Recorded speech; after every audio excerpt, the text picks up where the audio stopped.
வல்லமையின் வார்த்தை என்கிற நிகழ்ச்சியில் உங்களை சந்திப்பதிலும் உங்களோடு கர்த்தருடைய வார்த்தையை பகிர்ந்து கொள்வதும் எனக்கு மிகவும் சந்தோஷம். கடந்து போன நாட்களிலே கர்த்தருடைய வார்த்தை உங்களோடு பேசும்படியாக தேவன் எனக்கு செய்த உதவிக்காக முதலாவது அவருக்கு நான் நன்றி சொல்லிக்கொண்டு கர்த்தருடைய வார்த்தையிலிருந்து சில காரியங்களை இந்த கால வேளையில் உங்களோடு சொல்ல நான் மிகவும் ஆசைப்படுகிறேன். இந்த கால வேளையில் எந்த மனநிலைமையில் இந்த டிவி நிகழ்ச்சியை நீங்கள் பார்த்து கொண்டிருக்கிறீர்கள் என்பது எனக்கு தெரியாது. ஆனால் என் ஆண்டவராகிய இயேசு கிறிஸ்துவுக்கு நன்றாக தெரியும் உங்களுடைய மனநிலைமை எப்படி இருக்கிறது என்று. இந்த கால வேளையிலே பார்க்கிற உங்கள் ஒவ்வொருவரையும் ஆண்டவர் நோக்கி பார்க்கிறார். ஸ்தோத்திரம், ஹல்லேலூயா. நீங்கள் எந்த நிலைமையில் நேற்று இரவு இருந்தீர்கள், இந்த கால வேளையில் எந்த நிலைமையில் இருக்கிறீர்கள் என்பதை குறித்தும் என் தேவன் நன்றாக அறிவார். ஸ்தோத்திரம், ஹல்லேலூயா. நீங்கள் எந்த கால சூழ்நிலையில் இருந்தாலும் எந்த மனநிலைமையில் இருந்தாலும் இந்த கால வேளையிலே உங்களுக்காக ஒரு நிமிடம் நான் ஜெபிக்க விரும்புகிறேன். நாம் தலைகளை வணக்கி நாம் இப்பொழுது ஜெபிப்போம். பரலோக நல்ல பிதாவே, இந்த அருமையான நல்ல கால வேளைக்காக நன்றியோடு ஸ்தோத்திரிக்கிறோம். ஆண்டவரே, இந்த டிவி நிகழ்ச்சியை காண்பதற்காக ஆவலோடு இருக்கிற ஒவ்வொருவரையும் ஆண்டவரே நீர் ஆசீர்வதியும். ஆண்டவரே அவருடைய குறைவுகளை நீக்கும். ஆண்டவரே அவருடைய பலகீனங்களை மாற்றும். ஆண்டவரே அவருடைய பிரயாசங்களை மாற்றும். அவருடைய துக்கங்களை மாற்றும். இந்த நாளிலே ஒரு வெற்றி வாழ்க்கை வாழ நீர் அவர்களுக்கு உதவி செய்யும். ஆண்டவரே, எல்லா தேவைகளும் சந்திக்கப்பட வேண்டும். உமது நாம மகிமைப்பட அவருடைய வாழ்க்கையிலே நீர் உதவி செய்யும். அப்படியே செய்ய போகிற கிருபைக்காக நன்றி செலுத்துகிறோம். இயேசு கிறிஸ்து மூலமாக ஜெபம் கேளும் நல்ல பிதாவே, ஆமென். எந்த சூழ்நிலையாக இருந்தாலும் சரி, கர்த்தருடைய வார்த்தை உங்களுடைய வாழ்க்கையில வருகிற வேளை அந்த சூழ்நிலைகளை எல்லாம் மாற்றி கர்த்தருடைய வார்த்தை உங்களுடைய ஹிருதயத்தில் வருகிற வேளையிலே நீங்கள் சந்தோஷத்திற்கும் சமாதானத்திற்கும் அது காரணமாக முடியும். பிரைஸ் காட், ஹல்லேலூயா. இந்த டிவி நிகழ்ச்சியை பார்த்தவர்கள் அநேகம் பேர் நன்றாக இருந்தது, எங்களுக்காக ஜெபிங்கள் என்று அநேக ஃபோன் வருகிறது. அவர்களுக்காக ஜெபிக்கிறோம். அநேகம் பேர் வருகிறார்கள், ஆராதனைக்கு வந்து ஆசீர்வாதங்களை பெற்றுக்கொண்டு போகிறார்கள். அதே போலவே இந்த காலவெளியில் கூட உங்களையும் நாங்கள் அழைக்கிறோம்.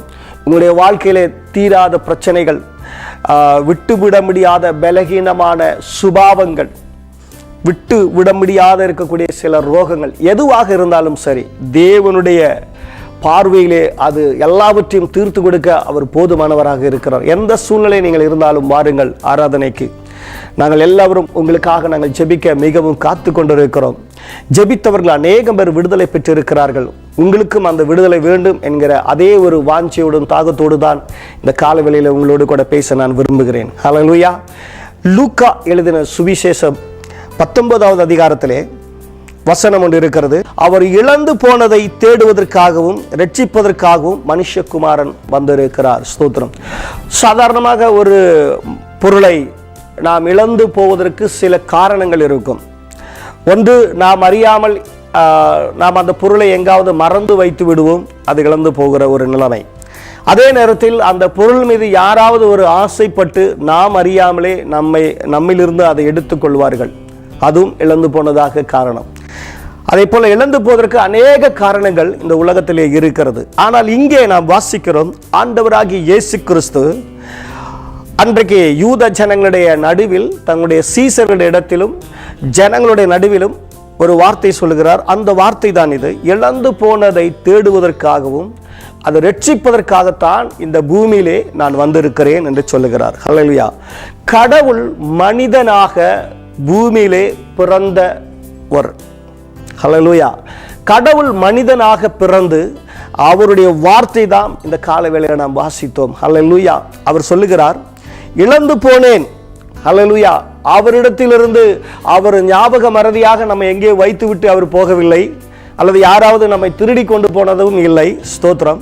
வேதத்தில் நாம் வாசிக்கிற வேளையிலே ஆதியாகம புஸ்தகத்திலே வாசிக்கிறோம். அதிலே ஏதேன் என்கிற தோட்டத்திலிருந்து தேவன் மனிதனை உண்டாக்கி அங்கே வைத்துவிட்டு ஆண்டவர் சொல்லுகிறார், மகனே, இந்த தோட்டம் முழுவதும் உனக்கு சொந்தமானது. நீ செய்ய வேண்டிய ஒரே ஒரு காரியம், இந்த தோட்டத்தை நீ பாதுகாக்க வேண்டும். இரண்டாவது, இந்த தோட்டத்தை நீ பண்படுத்த வேண்டும் என்று சொல்லிக்கொண்டு ஒரு வார்த்தை சொல்லுகிறார். இந்த தோட்டம் முழுவதும் ஜீவ விருட்சம் உள்ள பலன்கள் நிறைந்த மரங்கள் இருக்கிறது. அதில் இருக்கிற கனிகளை தின்று நீ ஆரோக்கியமாக சந்தோஷமாக நீ வாழலாம். ஆனால் ஒரே ஒரு மரம் இருக்கிறது, அது தோட்டத்தின் நடுவில் இருக்கிறது, அந்த மரத்தின் கனியை மட்டும் நீ புசிக்க வேண்டாம் என்று சொன்னார். என்ன காரணம் என்னவென்றால், அதை நீ புசிக்கிற நாளிலே உன் கண்கள் திறக்கப்படும், அறிவு கண்கள் திறக்கப்படும். திறக்கப்படுகிற வேளையிலே நீ மரணத்திற்கு உள்ளாவாய். காரணம் என்னவென்றால், நன்மையின் தீமை அறியக்கூடிய பலன் அந்த கனியோட பலன் இருக்கிறபடினாலே அதை சாப்பிடக்கூடாது. ஏன் நன்மை தீமை அறியக்கூடிய பலனை தின்னக்கூடாது என்று சொன்னால், நன்மை தீமை அறியக்கூடிய பலனை நீ தின்கிற வேளையிலே நல்லது கெட்டது என்பது உனக்கு தெரிய ஆரம்பிக்கும். தெரிய ஆரம்பிக்கிற வேளையில என்னுடைய உதவி உனக்கு தேவைப்படாமல் போகும், என்னுடைய சமூகம் உனக்கு தேவைப்படாமல் போகும், என்னுடைய அசைவாடுதல் உனக்கு தேவையில்லாமல் போகும், என்னுடைய மகிமை உன்னை விட்டு போய்விடும். அதனால் நீ அதை சாப்பிடக்கூடாது என்று சொன்னார். அதே வேளையில் நீ சாப்பிடாமல் இருந்தால் நீ என்னோடு கூட சஞ்சரிக்க முடியும், என்னோடு கூட நடக்க முடியும், என்னோடு கூட சந்தோஷத்தை நான் பகிர்ந்து கொள்ள முடியும், நீ உன்னுடைய சந்தோஷத்தை என்னோடு பகிர்ந்து கொள்ள முடியும். அதனால் நீ என்ன செய்ய வேண்டும் என்றால் அந்த கனியை புசிக்க வேண்டாம் என்று சொன்னான். ஆனால் மனிதனோ ஏவாள் நிமித்தமாக அந்த பலனை தின்றபடினாலே நன்மை தீமை அறியக்கூடிய ஒரு வாய்ப்பு இருந்தது. ஏதேன் தோட்டத்திலிருந்து அவன் துரத்தப்படுகிறான். துரத்தப்பட்ட பிறகு அவன் தேவ சமூகத்தை விட்டு அவன் விலக ஆரம்பிக்கிறான். விலக ஆரம்பித்து அவன் காணாமல் போகக்கூடிய ஒரு சூழ்நிலை வருகிறது. ஸ்தோத்திரம். அவன் காணாமல் போனான். தேவ சமூகத்தை விட்டு விலகி அவன் எங்கே இருக்கிறான் என்று சொல்லக்கூடிய அளவிலே அவன் மனிதன் மாறிவிட்டான். ஸ்தோத்திரம். ஹல்லேலூயா. தேவனுக்கும் மனிதனுக்கும் எந்த விதமான தொடர்பு இல்லாதபடிக்கு அவனுடைய வாழ்க்கையை அவன் வாழ்ந்து கொண்டிருக்கிறான். அந்த நாளிலே தான் ஆண்டவர் தேவன் கடவுள் மனிதனாக பூமியிலே பிறக்கிறார். ஸ்தோத்திரம். ஹல்லேலூயா. கடவுளாக வந்து மனிதனோடு பேசவே முடியாது. ஸ்தோத்திரம். ஒருமுறை பேசினார், அது ஏதேன் தோட்டம். ஹல்லேலூயா. அந்த தோட்டத்தில் அவர் இருக்கிற வேளையிலே தேவன் மனிதனோடு கூட பேசினார். காரணம், அவன் தேவனுடைய மகிமையினாலே சூழப்பட்டிருந்தனாலே தேவ மகிமைக்குள் இருந்தான். ஸ்தோத்திரம். அதனாலே தேவன் நேரில் அவனோடு கூட பேச முடிந்தது. ஸ்தோத்திரம். என்றைக்கு அந்த நன்மை தீமை அறியக்கூடிய பலனை அவன் தின்றானோ அன்றைக்கே அந்த நிமிடமே தேவ மகிமை அவனை விட்டு புறப்பட்டு போனது. அப்பொழுதுதான் இவன் எப்படிப்பட்டவன் என்பதை குறித்து அவனுக்கு மனதிலே நன்றாக புரிந்து கொள்ள முடிந்தது. அவன் நிர்வாணமாக இருக்கிறான். அவன் தேவனை விட்டு விலகினவனாக பாவம் செய்து விட்டேன் என்கிற ஒரு எண்ணம் அவனுக்குள் வர ஆரம்பிக்கிறது. ஸ்தோத்திரம். அப்பொழுது அவனுக்குள்ளாக இருக்கிற எண்ணம் என்னவென்றால், நான் தேவன் சொன்ன வார்த்தைகளை நான் மீறினபடினாலே நான் ஒரு பாவியாக இருக்கிறேன், ஒரு மனுஷன், பாவியான மனுஷன். ஹல்லேலூயா. தேவ மகிமை என்னை விட்டு நீங்கி விட்டது. அவர் சொன்ன வார்த்தை நிமித்தமாகவே எனக்கு மரணம் வந்து இருக்கிறது, மரணம் வரப்போகிறது, பயம் வரப்போகிறது, பயம் வந்து விட்டது, மரணம் வருகிறது என்று சொல்லிக்கொண்டு அவன் மறைவாக தன்னுடைய மனைவியை கூட்டிக் கொண்டு மரத்தினுடைய பின்னாலே அத்தி இலைகளை வஸ்திரமாக அவர்கள் வைத்துக் கொண்டு இருக்கிறார்கள். அந்த நேரத்தில் தான் தேவன் வருகிறார். ஆதாமே, நீ எங்கே இருக்கிறாய் என்று சொல்லுகிறார். ஸ்தோத்திரம். ஹல்லேலூயா. காரணம் என்னவென்றால், அவன் தேவ மகிமையை இழந்தவனாக இருக்கிறான். தேவ சமூகத்திலே உலாவதற்கு தைரியம் இல்லாதவனாக இருக்கிறான். ஓடி ஒளிக்க ஆரம்பிக்கிறான். ஸ்தோத்திரம். ஹல்லேலூயா. அதைத்தான் இங்கே நாம் வாசிக்கிறோம். தேவன் மனிதனாக பிறந்து மனித குலத்தோடு கூட அவர் சொல்லுகிற ஒரு வார்த்தை, இழந்து போனதை தேடுவதற்காகத்தான் இந்த பூமியிலே நான் வந்திருக்கிறேன். ஸ்தோத்திரம். இழந்து போன மனிதனே, ஏதேன் தோட்டத்திலே என்னோடு கூட நீ உலாவிக் கொண்டிருந்தாய், ஏதேன் தோட்டத்திலே என்னோடு கூட பேசிக் கொண்டிருந்தாய், ஏதேன் தோட்டத்திலே என்னோடு கூட சந்தோஷத்தோடு கூட இருந்தாய். ஆனால் இப்பொழுது நீ எப்படி இருக்கிறாய்? ஸ்தோத்திரம். அந்த அனுபவத்தை விட்டு, ஸ்தோத்திரம், துக்கம், கவலை, பிரச்சனை, பிரயாசம், இதனுடைய நடுவிலே தேவ சமூகத்தை விட்டு நீ விலகி ஒவ்வொரு நாளும் ஓடிக்கொண்டிருக்கிறாய். ஸ்தோத்திரம். அதனால் தான் நான் உன்னை தேட ஆரம்பித்தேன். அல்லேலூயா. அதனால் தான் தேடுவதற்காகத்தான் நான் மனுஷனாக அவதரித்தேன். அல்லேலூயா. கடவுள் மனிதன் அவதரிக்கிறார். அவர்தான் தேவகுமாரன், அவர்தான் மனுஷகுமாரன், அவர்தான் ஆண்டவராகிய இயேசு கிறிஸ்து. அந்த இயேசு கிறிஸ்து தான் இந்த கால வேளையிலே சொல்லுகிறார், இழந்து போனதை தேடுவதற்காக நான் வந்திருக்கிறேன், அவனை ரட்சிப்பதற்காக நான் வந்திருக்கிறேன். தேவகுமாரன், மனுஷகுமாரன் இந்த பூமியிலே வந்தது எதற்காக? மனுஷனை மீட்பதற்காக, மனுஷனை ரட்சிப்பதற்காக. இந்த வார்த்தை ஏன் சொல்லப்பட்டது என்பதை குறித்து இதற்கு மேலான சில காரியங்களை நாம் வாசித்தோமானால், இந்த 19வது அதிகாரத்தில் 1 முதல் 9 வரை உள்ள வார்த்தை சொல்லுகிறது. அந்த வார்த்தை நிமித்தமாகத்தான் இந்த வார்த்தையே உருவானது. என்ன? இழந்து போனதை தேடவும் ரட்சிப்பதற்காகவே மனுஷகுமாரன் பூமியிலே வந்திருக்கிறார். ஹல்லேலூயா. என்ன காரணம், எதற்காக இதை சொன்னார் என்பதை நாம் பார்ப்போமானால், லூக்கா எழுதின சுவிசேஷத்திலே 19வது அதிகாரத்திலே 1 முதல் வசனத்தை நான் வாசிக்க விரும்புகிறேன். அவர் எரிகோவில் பிரவேசித்து அதன் வழியாக நடந்து போகையில் ஆயக்காரருக்கு தலைவனும் ஐஸ்வர்யவானுமாயிருந்த சகையு எனப்பட்ட ஒரு மனுஷன் இயேசு எப்படிப்பட்டவரோ என்று அவரை பார்க்க வகை தேடினான். அவன் குள்ளனானபடியினாலே ஜனக்கூட்டத்தில் அவரை காணக்கூடாமல் அவர் போகும் வழியில் முன்னாக ஓடி அவரை பார்க்கும்படி ஒரு காட்டத்தி மரத்தில் ஏறினான். இயேசு அந்த இடத்தில் வந்தபோது அண்ணாந்து பார்த்து அவனை கண்டு, சகேயுவே, நீ சீக்கிரமாய் இறங்கி வா, இன்றைக்கு நான் உன் வீட்டிலே தங்க வேண்டும் என்றார். அவன் சீக்கிரமாய் இறங்கி சந்தோஷத்தோடு கூட அவரை அழைத்து கொண்டு போனான். அதை கண்ட யாவரும் இவர் பாவியான மனுஷனிடத்தில் தங்கும்படி போனார் என்று முறுமுறுத்தார்கள். சகையை நின்று கர்த்தரை நோக்கி, ஆண்டவரே, என் ஆஸ்திகளில் பாதியை ஏழைக்கு கொடுக்கிறேன். நான் ஒருவனிடத்தில் எதையாகிலும் அநியாயமாக வாங்கினதுண்டானால் நாளத்தனையாக திரும்ப செலுத்துகிறேன் என்றான். இயேசு அவனை நோக்கி, இன்றைக்கு இந்த வீட்டிற்கு ரட்சிப்பு வந்தது, இவனும் ஆபிரகாமுக்கு குமாரனாய் இருக்கிறானே. இழந்து போனதை தேடவும் ரட்சிக்கவுமே மனுஷகுமாரன் வந்திருக்கிறார் என்றார். இப்பொழுது உங்களுக்கு நன்றாக புரியும் என்று நினைக்கிறேன் இந்த வார்த்தை எதனால் அங்கே சொல்லப்பட்டது என்று. 19வது அதிகாரத்திலே வாசிக்கிற வேளையிலே ஆயக்காரனுக்கு தலைவன் ஐஸ்வர்யவானாயிருந்தான், சகேயு எனப்பட்ட ஒரு மனுஷன். இந்த சகே என்கிற மனுஷனுக்கு அதனுடைய அந்த பேருக்கு என்ன அர்த்தம் என்றால், அங்கே சொல்லப்படுகிறது, இந்த பேருக்கு அர்த்தம் அவன் சுத்தமானவன், கபடம் இல்லாதவன், பரிசுத்தமானவன். இந்த பேருக்கு அர்த்தம். அதே போலவே தான் அவன் வாழ்ந்து கொண்டிருந்தான். ஸ்தோத்திரம், ஹல்லேலூயா. இந்த மனிதன் ஆயக்காரனுக்கு தலைவனாக இருக்கிறான். ஆயக்காரரை குறித்தும் வேதம் சொல்லுகிறது, பரிசேயர்கள், வேத பாரகர், இவர்கள் எல்லாம் சொல்லுகிறார், அவர்கள் பாவிகள், தேவனுடைய ராஜ்யத்திற்கு உகந்தவர்கள் அல்ல, தேவனுடைய ராஜ்யத்தில் பிரவேசிக்க எந்த விதத்திலும் தகுதி இல்லாதவர்கள். அவர்களுக்கு இவன் தலைவனாக இருக்கிறான், இந்த சகே என்கிற ஒரு மனிதன். ஆனால் இவன் உள்ளுக்குள்ளாக எப்படி இருக்கிறான் என்றால், இந்த பெயருடைய அர்த்தம் என்னவென்றால், அவன் சுத்தமானவன், கபடம் இல்லாதவன், அவன் சுத்திகரிக்கப்பட்டவன், அது நீதிமான் என்ற பெயர். அந்த பெயரை போலவே வெளி உலகத்திலே ஜனங்கள் சொல்வார்கள், இவன் பாவிகளுக்கு தலைவனாக இருக்கிறான். ஆனால் உள்ளுக்குள்ளே எப்படி இருக்கிறான்? பரிசுத்தமாக இருக்கிறான், கபடம் இல்லாதவனாக இருக்கிறான், நீதிமானாக இருக்கிறான். அந்த பேர் எப்படி, அந்த பேருக்கு என்ன அர்த்தமோ அந்த அர்த்தத்துக்கு தகுந்தபடி வாழ்ந்து கொண்டிருக்கிற ஒரு மனிதன். ஆனால் உலகம் சொல்லுகிறது, இவன் பாவியான மனிதர்களுக்கு இவன் தலைவனாக இருக்கிறான். இவன் தன்னுடைய நாட்களிலே இயேசு கிறிஸ்துவை குறித்து கேள்விப்பட்டிருக்கிறான். இயேசு கிறிஸ்து என்பவர் அநேக ஜனங்களை ஆதாயப்படுத்தி கொண்டிருக்கிறார். அவர் சொல்லுகிற ஒரு வார்த்தை, மனம் திரும்புங்கள், பரலோக ராஜ்யம் சமீபத்தில் இருக்கிறது என்று சொல்லி மனம் திரும்ப வேண்டும் என்று. ஆனால் இவன் இருக்கக்கூடிய கூட்டத்திலே ஜனங்களை குறித்து நன்றாக இவனுக்கு தெரியும், தன்னுடைய ஜனங்கள் எல்லாம் பாவிகளாக இருக்கிறார்கள். இந்த பாவிகளான இருக்கிற ஜனங்களுக்கு நன்றாக தெரியும், நம்முடைய வாழ்க்கையிலே ஒரு மாற்றம் வர வேண்டும், நாங்கள் செய்கிறது பாவம், இந்த பாவத்திலிருந்து எங்களுக்கு ஏதாவது ஒரு விடுதலை வேண்டும், எங்களுக்கு சமாதானம் வேண்டும். பாவம் செய்கிறவருடைய வாழ்க்கையிலே சமாதானம் நிரந்தரமாக நிற்பது கிடையாது. பாவம் செய்கிறவருடைய வாழ்க்கையிலே நிம்மதி கிடையாது. பாவம் செய்கிறவருடைய வாழ்க்கையிலே கண்ணீரும் கவலையுமாகத்தான் அவன் இருக்க முடியும்.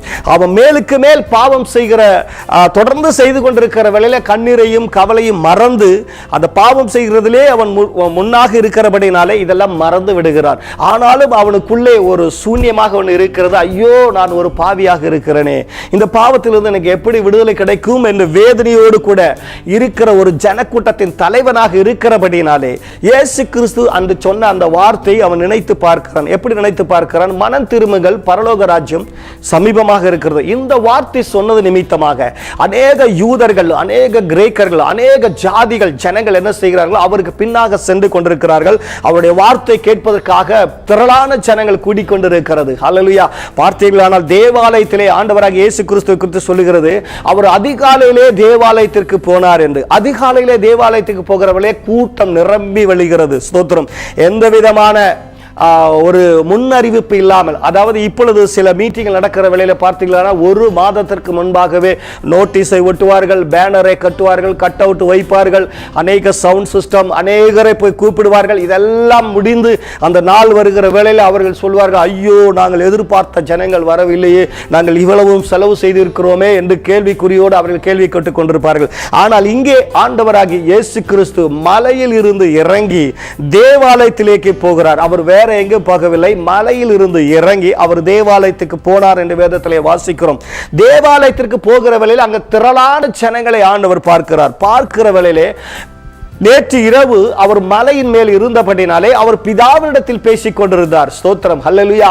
நமக்கெல்லாம் ரெஸ்ட் கிடைக்கிற நேரத்தில் நம்முடைய வீட்டில் இருந்து மனைவியோடும் குழந்தைகளோடும் நாம் சில காரியங்களை பகிர்ந்து கொள்வோம். நான் இந்த இடத்திற்கு போயிருந்தேன், இப்படிப்பட்டதான ஒரு அனுபவம் இருந்தது என்று சொல்லிக்கொண்டு சில நேரங்களிலே ராத்திரி 12 மணி 1 மணி நேரம் கூட பேசிக் கொண்டிருப்பார்கள். அதுக்கு பிறகு தூங்க போய் விடுவார்கள். ஆனால் ஆண்டவராகிய இயேசு கிறிஸ்து ரெஸ்ட் எடுப்பதற்காக அல்ல, ஸ்தோத்திரம், அவர் மலையின் மேல் ஏறினது பிதாவினிடத்தில் பேசுவதற்காக, பிதா சொல்லக்கூடிய வார்த்தைகளை ஜனங்களிடத்தில் சொல்ல வேண்டும் என்பதற்காக ஆவலோடு வாஞ்சியோடும் தாகத்தோடும் அதிகாலை வேளையிலே தேவாலயத்தில் பிரவேசிக்கிற வேளையிலே அங்கு ஜனங்கள் காத்திருக்கிறார்கள், கர்த்தருடைய வார்த்தை கேட்க வேண்டும் என்று. அந்த வார்த்தை கேட்ட நிமித்தமாக அநேகருடைய வாழ்க்கையிலே பெரிய மாற்றங்கள் உருவாக்கி இருக்கிறது என்பதை அறிந்த சக்கேயு என்பவன் என்ன செய்கிறான் என்றால், இந்த இயேசு கிறிஸ்துவை நான் ஒரு முறை பார்க்க வேண்டும் என்று மனதுக்குள்ளே வைத்திருந்தான். இவனுடைய வாஞ்சை நிமித்தமாக, இவனுடைய நினைவுகள் நிமித்தமாக ஆண்டவராக இயேசு கிறிஸ்து ஒரு முறை எரிகோவிலே வரும்படியான ஒரு சந்தர்ப்பம் கிடைத்தது இவனுக்கு. ஆனால் ஆண்டவராக இயேசு கிறிஸ்துவுக்கு நன்றாக தெரியும், இவன் சுத்திகரிக்கப்பட்டவன், இவன் நீதிமான் என்று ஆண்டவருக்கு நன்றாக தெரியும். எனக்காக ஒருவன் எரிகோவிலே காத்திருக்கிறான், நான் அவனை இன்று சந்திக்க போகிறேன் என்று சொல்லிக்கொண்டு அவர் வருகிறார். ஆனால் இவனுக்கு தெரியாது என்னைத்தான் அவர் சந்திக்க வருகிறார் என்று. ஆனால் இவன் அங்கே பார்க்கிற வேளையிலே ஆண்டவராகிய இயேசு கிறிஸ்து அங்கே போய்க் கொண்டிருக்கிறார்கள் என்ற செய்தி இவனுக்கு கிடைத்தது. இவன் அறிந்து கொண்ட உடனே அவனுடைய வேலையை மறக்க ஆரம்பிக்கிறான், அவனை மறக்க ஆரம்பிக்கிறான். நான் இவ்வளவு நாளாக என் மனதுக்குள் ஆண்டவராக இயேசு கிறிஸ்துவை பார்க்க வேண்டும் என்ற எனக்கு ஒரு வாஞ்சை இருந்தது. அந்த வாஞ்சை நிமித்தமாக நிச்சயமாக நான் இன்று பார்க்க போகிறேன் என்று சொல்லிக் கொண்டு போகிற வேளையிலே அவனால் ஆண்டவராக இயேசு கிறிஸ்துவை பார்க்க முடியாதபடி சூழ்நிலைகள் இருந்தபடினால் அந்த சூழ்நிலைகளை குறித்து அவன் கவலைப்படவே இல்லை. ஸ்தோத்திரம். தன்னுடைய வாஞ்சை என்னவென்றால், ஆண்டவரை நான் பார்க்க வேண்டும், எப்படியாவது நான் பார்க்க வேண்டும், அதுதான் இவனுடைய வாஞ்சை. அதனால் என்ன செய்கிறான், ஓடி போகிற வேளையிலே ஆண்டவராகிய இயேசு கிறிஸ்து நடந்து போகிறார். ஸ்தோத்திரம். ஆனால் இவன் ஓடி போகிறான். எதற்காக ஓடி போகிறேன் என்றால், ஆண்டவராகிய இயேசு கிறிஸ்து நடந்து அங்கே ஒரு தூரத்திலே ஒரு மரம் இருக்கிறது, காட்டத்தி மரம். காட்டத்தி மரம் என்றால் இந்த மரங்கள் எல்லாம் ரோடு அருகிலே தான் வைத்திருப்பார்கள். ஏன் இதை ரோடு அருகில் வைத்திருக்கிறார்கள் என்றால், அந்த நாட்களிலே பயணம் என்பது கழுதை மேல் ஏறி போகிற வேளையிலே நல்ல மத்தியான வேளையில நிறைய சரியான பகல் வெளிச்சத்திலே உஷ்ணத்தை தாங்க முடியாமல் பயணம் செய்யக்கூடாது என்பதற்கு இந்த காட்டத்தி மரங்களை ரோட்டோரங்களில் அவர்கள் வைப்பார்கள். இது என்ன செய்யும் என்றால், நிறைய இலைகள் இருக்கிறபடினாலே சூரிய வெளிச்சத்தை கீழே வராதபடிக்கு நிழல் கொடுப்பதற்காக அந்த மரங்களை அங்கு வைத்து இருக்கிறார்கள். ஸ்தோத்திரம், ஹல்லேலூயா. அந்த ஒரு மரத்தை இவனுக்கு ஒரு ஞாபகம் வந்தது. ஆண்டவராகிய இயேசு கிறிஸ்து இந்த வழியாக போவார், இதுதான் வழி, இது வேற வழி இல்லை, அந்த வழி தான் அவர் போவார் என்பதை இவன் நன்றாக அறிந்திருக்கிறான். ஹல்லேலூயா, ஸ்தோத்திரம். அறிந்தபடினாலே இவன் ஓட ஆரம்பிக்கிறான். ஆண்டவராகிய இயேசு கிறிஸ்து நடக்க ஆரம்பிக்கிறார். வேண்டுமானால் ஆண்டவராகிய இயேசு கிறிஸ்து கொஞ்சம் கூட ஸ்பீடா போலாம். காரணம் என்னவென்றால், அவர் மெதுவாக நடக்கிறார். காரணம், என் மகன் ஓட வேண்டும், அவன் சிறியவனாக இருக்கிறான், அவன் ஓடி என்ன செய்ய வேண்டும், மரத்திலே ஏறுகிற வரைக்கும் என்னுடைய நடையை நான் மெதுவாக குறைக்க வேண்டும் என்று சொல்லிக்கொண்டு மெதுவாக நடந்து கொண்டு வருகிறார். ஹல்லேலூயா, ஸ்தோத்திரம். வேதத்திலே ஒரு பகுதி இருக்கிறது, அந்த பகுதியை நான் சொல்லுவதற்கு முன்பாக இந்த காரியத்தை நான் சொல்ல விரும்புகிறேன். ஆண்டவராகிய இயேசு கிறிஸ்து நடந்து வருகிற வேளையிலே ஒரு அத்தி மரத்தின் கீழே நிற்கிறார். ஜனங்கள் எல்லாம் நிற்கிறார்கள். ஏன் இங்கே இவர் நிற்கிறார் என்னவென்று தெரியவில்லையே. இந்த ரோடு ஓரம் எல்லாம் நிழலாகத்தானே இருக்கிறது, நிழல் தானே இவர் நடந்து கொண்டு வந்தார், மறுபடியும் ஏன் நிழலுக்காக நிற்கிறார் என்று தெரியாமல் ஜனங்கள் கேள்விக்குறியோடு நிற்கிற வேளையிலே வேத புஸ்தகத்திலே அவர் உயரத்திலே பார்த்தது ஒரே ஒரு இடம் ஒன்று இருந்தால் அது இந்த இடம் தான். ஸ்தோத்திரம், ஹல்லேலூயா. ஆண்டவராகிய இயேசு கிறிஸ்து உயரத்திலே பார்த்த ஒரு இடமும் இல்லை, இந்த ஒரு இடத்தில் தான் அவர் கண்களை உயர்த்துகிறார். நான் இதற்கு முன்பாக சொன்னேன், ஒரு பகுதியை நான் உங்களுக்கு சொல்ல வேண்டும் என்று. ஒரு பகுதி இருக்கிறது, சங்கீதத்திலே பகுதி இருக்கு. அவன் ஒரு பக்தன் பாடுகிறான், எனக்கு ஒத்தாசை வரும் பர்வதங்களுக்கு நேராக என் கண்களை ஏறெடுப்பேன் என்று ஒருவன் சொல்லுகிறான். எனக்கு ஒத்தாசை வரும் பர்வதம் என்றால் உயரத்தில் இருக்கிறது, அது தேவனிடத்தில் இருக்கிறது, அது பரலோகத்தில் இருக்கிறது. அதற்குத்தான் என் கண்களை நான் உயரத்திலே பார்க்கிறேன் என்று சொல்லுகிறான். ஆனால் ஆண்டவராகிய இயேசு கிறிஸ்து தேவன், உலகத்தை படைத்தவர், இழந்து போனதை தேடுவதற்காக வந்தவர், பாவங்களை ரட்சிப்பதற்காக வந்தவர். அவர் அந்த அத்தி மரத்தின் கீழே வந்த பிறகு அவர் உயரத்தில் பார்க்கிறார். ஜனங்கள் எல்லாம் உயர பார்க்கிறார்கள். ஏன் இவர் உயரத்தில் பார்க்கிறார்? ஆண்டவராகிய இயேசு கிறிஸ்து எதை செய்தாலும் ஜனங்கள் மிக கவனமாக பார்த்து கொண்டிருப்பார்கள். காரணம் என்னவென்றால் அவருடைய பார்வைக்கும் அவருடைய வார்த்தைக்கும் ஏதாவது ஒரு காரணம் இருக்கும். காரணம் இல்லாமல் ஒரு காரியத்தையும் ஆண்டவராகிய இயேசு கிறிஸ்து செய்ய மாட்டார், சொல்ல மாட்டார், பார்க்க மாட்டார் என்று நன்றாக தெரியும். அதே போலவே இவருடைய கண்கள் உயர்ந்தது போலவே எல்லா ஜனங்களுடைய கண்களும் உயர்ந்தது. உயர்ந்துகிற வேளையில பார்த்தீர்கள் ஆனால் அந்த காட்டத்தி மரம் புல் இலையாக இருக்கிறது, ஒன்றுமே காணவில்லை. ஜனங்கள் எல்லாம் பார்க்கிறார்கள், ஒன்றுமே தெரியவில்லை, எதற்காக இவர் பார்க்கிறார் என்று சொல்லிக்கொண்டு. ஆனால் ஆண்டவராக இயேசு கிறிஸ்துவுக்கு தெரியும், அந்த இலையின் மறைவில் இருந்த ஒரு மனிதனை ஆண்டவருக்கு நன்றாக தெரியும். ஸ்தோத்திரம். ஏதேன் தோட்டத்தில் இதே போலவே தான் ஆதாம் என்பவனும் ஒரு மரத்தின் கீழே ஒளிந்திருந்தான். ஆண்டவர் சொன்னார், ஒரு வார்த்தை தான் சொன்னார், ஆதாமே நீ எங்கே இருக்கிறாய்? ஒரே ஒரு கேள்வி. அந்த கேள்விக்கு பதில் சொன்னான், நான் நிர்வாணமாக இருக்கிறபடினாலே நான் மரத்திற்கு பின்னாலே நிற்கிறேன் என்று சொன்னான். ஹல்லேலூயா, ஸ்தோத்திரம். அதே இயேசு கிறிஸ்து, அந்த தேவனாகிய குமாரனாகிய இயேசு கிறிஸ்து வந்து கேட்கிறார், சகேயுவே ஸ்தோத்திரம், நீ இறங்கி வா. அவனை பேரை சொல்லுகிறார். ஹல்லேலூயா. இங்கே வாசித்தோம், ஆதாமே நீ எங்கே இருக்கிறாய்? ஆண்டவருக்கு தெரியாமல் இல்லை, நன்றாக தெரியும், நீ இங்கே தான் இருக்கிறாய் என்று சொல்லிக்கொண்டு இருந்தாலும் நீ எங்கே இருக்கிறாய், உன் வாயிலிருந்து நீ பதில் வர வேண்டும் என்பதற்காக ஆதாமினிடத்தில் கேட்டார். ஆனால் இங்கே வருகிற வேளையிலே மனிதனை நேசிக்கிறார். காரணம் என்னவென்றால் இழந்து போனார் ஏதேன் தோட்டத்திலே. அதே கேள்வி இங்கே கேட்டால் சகாய் நிச்சயமாக இறங்கி வர முடியாது அவனால். காரணம் என்னவென்றால் இவனை குறித்து ஜனங்கள் கொடுத்த ரிப்போர்ட் என்னவென்றால் இவன் பாவிகளுக்கு தலைவன். ஸ்தோத்திரம், அல்லேலூயா. இவன் அநியாயமாக சில காரியங்களை செய்கிறவன் என்று ஜனங்களுடைய ரிப்போர்ட். ஆனால் ஜனங்களுடைய ரிப்போர்ட் ஒன்று ஆண்டவருக்கு தேவையில்லை. ஆண்டவரத்தில் போய் நீங்க யாரையும் ஒருவரை குறித்து குற்றம் சொல்லவே வேண்டாம். ஸ்தோத்திரம். ஆண்டவருக்கு எல்லாம் நன்றாகவே தெரியும். ஸ்தோத்திரம். யார் யார் எப்படி இருக்கிறார்கள், யார் யார் எப்படி நடக்கிறார்கள் என்பதை குறித்து ஆண்டவருக்கு நன்றாக தெரியும். யாரையும் குறித்து நம்ம ரிப்போர்ட் சொல்லவே தேவையில்லை. ஆண்டவர் அங்கே நின்று சொல்லுகிறார், சக்கேயுவே நீ இறங்கி வா, நான் இன்று உன் வீட்டிலே தங்கப் போகிறேன். என்ன காரணம்? உன் வீட்டிலே தங்கும்படியான ஒரு மனது உனக்கு இருக்கிறது. நீ நீதிமானாய் இருக்கிறாய், தேவனுடைய ராஜ்யத்திற்கு மிகவும் சமீபமாக இருக்கிறாய். அதன் நிமித்தமாக நான் இன்று உன்னுடைய வீட்டிலே தங்கப் போகிறேன் என்று சொன்னபடினாலே ஆண்டவர் சொல்கிறார், சக்கேயுவே நீ இறங்கி வா. ஜனங்கள் பார்க்கிறார்கள், அதிசயப்படுகிறார்கள். மரங்களுடைய இலைகளை தானே பார்க்கிறோம், அதுக்குள்ளே சக்காய் எங்கே போனார் என்று. அப்பொழுதுதான் தெரிய வருகிறது, அவன் உயரத்திலிருந்து மிக வேகமாக இறங்கி வருகிறான். இறங்கி வந்த உடனே அவன் சொல்லுகிறான், அதே இடத்தில் நிற்கிறான். இயேசு அந்த இடத்தில் வந்தபோது அண்ணாந்து பார்த்து அவனை கண்டு, ஸ்தோத்திரம், அவர்தான் பார்க்கிறார், நீ சீக்கிரமாய் இறங்கி வா, இன்றைக்கு நான் உன் வீட்டிலே தங்க வேண்டும். ஸ்தோத்திரம். நான் உன் வீட்டிலே தங்க வேண்டும் என்று சொல்லுகிறார். ஆண்டவராகிய இயேசு கிறிஸ்து தங்குவதற்காக அநேக வீடுகள் காத்திருக்கிறது. அநேகம் பேர் கூப்பிடுகிறார்கள், என்னுடைய வீட்டிலே வாருங்கள், என்னுடைய வீட்டிலே வாருங்கள் என்று சொல்லிக்கொண்டு. ஆனால் அங்கே போவதை விட ஆண்டவராகிய இயேசு கிறிஸ்துவுக்கு நன்றாக தெரியும். இவர் சொல்லுகிறார், நான் உன்னுடைய வீட்டிலே தங்குவதற்காக நான் ஆசைப்படுகிறேன். நீ பாவி என்று எல்லாரும் முத்திர குத்தி இருக்கிறார்கள், நீ வரவே முடியாது என்று சொல்வார்கள். ஆம் பிரியமானவர்களே, இந்த கால வேளையில கூட ஸ்தோத்திரம் உங்களோடு நான் சொல்லுகிறேன், நான் தேவனுடைய ராஜ்யத்திற்கு நான் வர முடியுமா? தேவனை என்னால் தேட முடியுமா? நான் இவ்வளவு பெரிய பாவம் பண்ணியிருக்கிறேனே, இந்த பாவத்திலிருந்து ஆண்டவர் எனக்கு விடுதலை கொடுப்பாரா அப்படின்னு கேட்டீங்கன்னா நிச்சயமா ஆண்டவர் கொடுப்பாரு. நீங்க எவ்வளவு பெரிய பாவம் செய்தாலும் சரி, எப்படிப்பட்டதான பாவம் செய்திருந்தாலும் சரி, ஆண்டவராக இயேசு கிறிஸ்து வந்ததே இழந்து போனதை தேடுவதற்காக. ஸ்தோத்திரம், ஹல்லேலூயா. நீங்கள் எந்த இடத்தில் இருக்கிறீர்கள்? ஸ்தோத்திரம், ஹல்லேலூயா. என்னை யாரும் ஹல்லேலூயா ஏற்றுக்கொள்ள மாட்டார்கள். என்னுடைய பாவம் அப்படிப்பட்டது. என்னுடைய குடும்பத்தில் ஏற்றுக்கொள்ளவில்லை, சமூகம் ஏற்றுக்கொள்ளவில்லை, நண்பர்கள் ஏற்றுக்கொள்ளவில்லை. ஸ்தோத்திரம், ஹல்லேலூயா. அப்படிப்பட்ட ஒரு பாவியாக நான் வாழ்ந்து கொண்டிருக்கிறேனே, நான் இனி வாழத்தான் வேண்டுமா? பூமியில் என்னுடைய வாழ்க்கையை முடித்து கொண்டால் என்ன என்ற கேள்விக்குறியோட யாராவது இருந்தீர்களானால் நிச்சயமாக ஆண்டவர் உங்களை பார்த்து சொல்கிறார், மகனே, மகளே, இழந்து போனதை தேடுவதற்காகத்தான் இந்த கால வேளையில வந்திருக்கிறேன். அந்த 2013 வருஷத்திலே 2013 வருஷங்களுக்கு முன்பாக சொன்ன வார்த்தை, ஹல்லேலூயா, இந்த நாளிலே நாம் கேட்கிறோம், இழந்து போனை தேடுவதற்காக நான் வந்திருக்கிறேன். மகனே, நீ எப்படிப்பட்ட சூழ்நிலையாக இருந்தாலும் சரி, உன் வாழ்க்கை எப்படிப்பட்டதாக இருந்தாலும் சரி, நான் உன்னை இழப்பதற்கு நான் தயாராக இல்லை. ஸ்தோத்திரம்.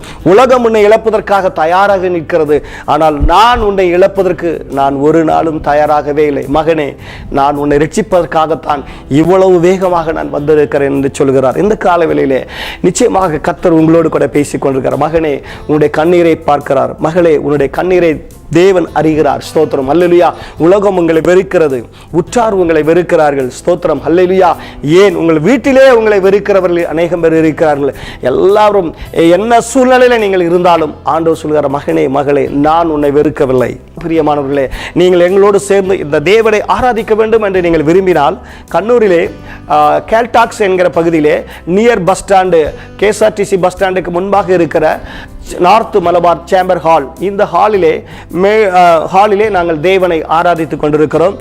ஞாயிற்றுக்கிழமை 10 மணி முதல் 12 மணி வரை நாங்கள் இந்த தேவனை ஆராதிக்கிறோம். இந்த தேவனை குறித்து நாங்கள் கூடுதலாக அறிந்து கொள்ள வேண்டும்.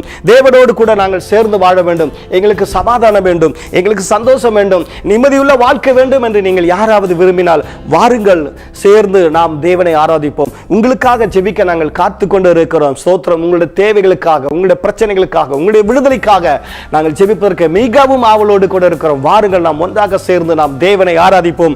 வந்தவர்கள் எல்லாரும் நல்ல சாட்சியோடு கூட சொல்லிக் கொண்டிருக்கிறார், தேவன் எங்களை மாற்றினார், தேவன் எங்களுக்கு விடுதலை கொடுத்தார், தேவன் எங்களுடைய வாழ்க்கையில அற்புதத்தை செய்தார் என்று சொல்லிக் கொண்டிருக்கிறார்கள்.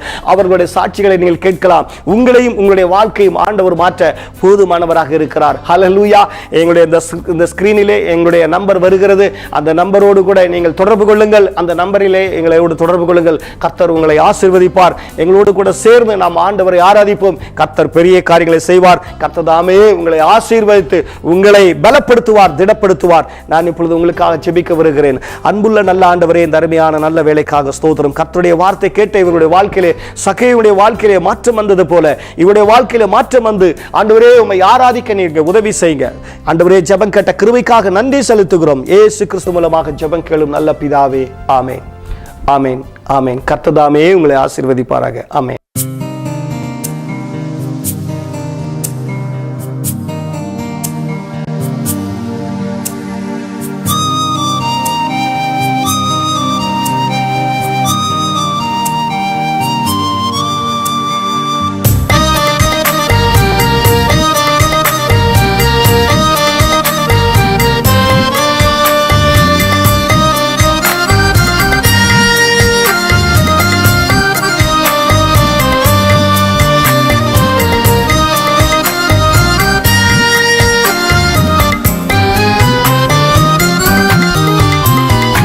தேவனின் ஆலயம்,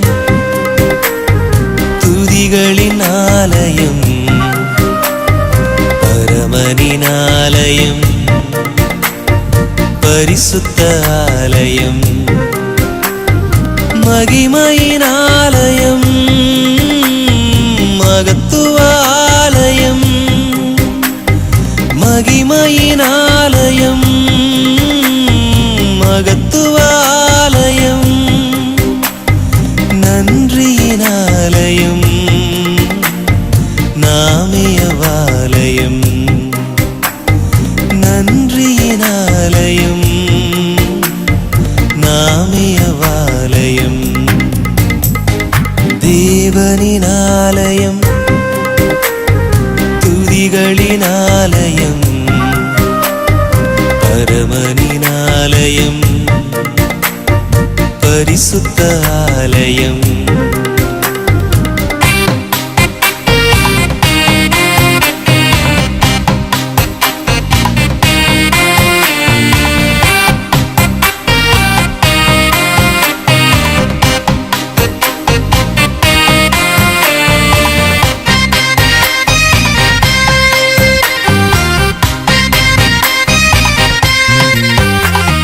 கண்கள் காண்பது செவ்வையான பார்வையா, எண்ணம் கொண்டது நன்மையான எண்ணமா, கைகள் செய்வது சுத்தமான செயல்